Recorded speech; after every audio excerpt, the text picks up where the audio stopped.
आज हम लोग जानेंगे कि जब कोई सोलर पैनल मैन्युफैक्चरिंग होता है तो उसको किस आउटपुट या किस स्टैंडर्ड कंडीशन पे उसको चेक किया जाता है, उसके इलेक्ट्रिकल आउटपुट को। तो डियर फ्रेंड्स, जितने भी सोलर पैनल होते हैं जब वो मैन्युफैक्चरिंग होते हैं तो एक मशीन होती है जिसे हम कहते हैं सोलर सैमुलेटर। उसके ऊपर हम उसे स्टैंडर्ड टेस्ट कंडीशन के अंदर मेजर करते हैं। स्टैंडर्ड टेस्ट कंडीशन का मतलब क्या होता है? स्टैंडर्ड टेस्ट कंडीशन में सन से जो रेडिएशंस आते हैं 1000 वाट पर मीटर स्क्वायर होता है। आपका जो टेम्परेचर कंडीशन होती है 25 डिग्री सेल्सियस होती है, और जो थिकनेस ऑफ अर्थ एटमॉस्फेयर होता है वो AM 1.5 लिया जाता है। आप देख सकते हैं हमारे पास इस समय एक 40 वाट का सोलर पैनल है। अगर आप इस सोलर पैनल को पीछे देखिएगा तो इसके ऊपर एक डेटा शीट चिपका हुआ रहता है। ये डेटा शीट जब आप टेस्टिंग करते हो सोलर पैनल के बनने के बाद तो ये डेटा शीट वहाँ पे निकल के आता है।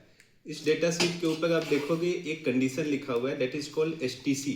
STC is a standard test condition. Means यहाँ पे आपको टेम्परेचर 25 डिग्री सेल्सियस रखना है। सन का जो रेडिएशन की इंटेंसिटी आती है 1000 वाट पर मीटर स्क्वायर होना चाहिए। थिकनेस ऑफ अर्थ एटमॉस्फेयर 1.5 होना चाहिए। इसी कंडीशन पे आपके सोलर पैनल को टेस्ट किया जाता है।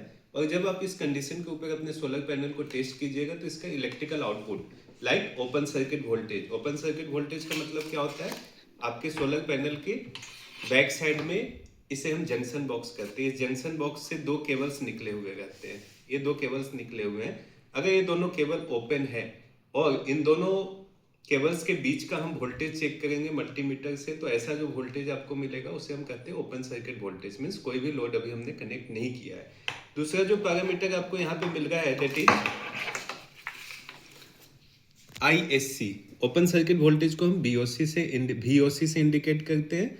और दूसरा जो पैरामीटर है वो शॉर्ट सर्किट करंट है। शॉर्ट सर्किट करंट का मतलब आपका जो सोलर पैनल के दोनों टर्मिनल से अगर हम इन दोनों को शॉर्ट कर दे, दोनों वायर को शॉर्ट कर दे, तो इस समय मैक्सिमम करंट आपको यहाँ पे मिलेगी, जिसे जिसे हम कहते हैं शॉर्ट सर्किट करंट। और यहाँ पे एक पैरामीटर है जिसे कहते हैं Pmax। Pmax means power at maximum power point. Means ये solar panel maximum power point पे कितना आउटपुट पावर दे रहा है। और उस मैक्सिमम पावर पॉइंट पे जो आपको करंट मिलता है उसको हम कहते हैं Imax, और जो वोल्टेज मिलता है उसको हम कहते हैं Vmax।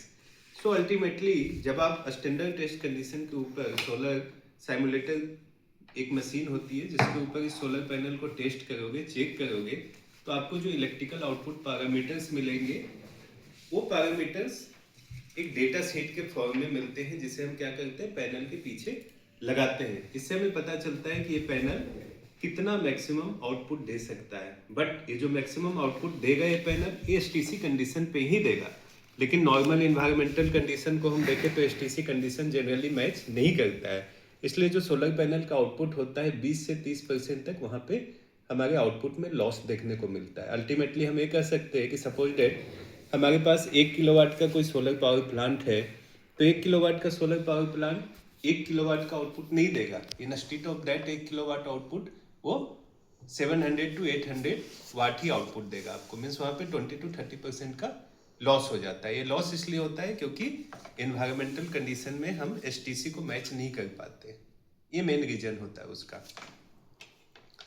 तो इस तरीके से अभी हम लोगों ने क्या देखा कि एक सोलर पैनल जब मैन्युफैक्चरिंग होता है तो सोलर पैनल का जो इलेक्ट्रिकल आउटपुट पैरामीटर्स होता है उसे हम स्टैंडर्ड टेस्ट कंडीशन के ऊपर चेक करते हैं। और इस कंडीशन के ऊपर जो भी आउटपुट आता है उसको एक डेटा शीट के फॉर्म में सोलर सैमुलेटर एक मशीन होता है जिससे हम टेस्ट करके वो जो डेटा शीट हमें मिलता है उसे सोलर पैनल के पीछे लगाते हैं, ताकि हम इसके इलेक्ट्रिकल पैरामीटर को समझ सके और ये कितना मैक्सिमम आउटपुट देता है इसे भी समझ सके। ऐसे और भी वीडियोज के लिए आप हमारे YouTube चैनल को देखते रहिए। Thank you very much.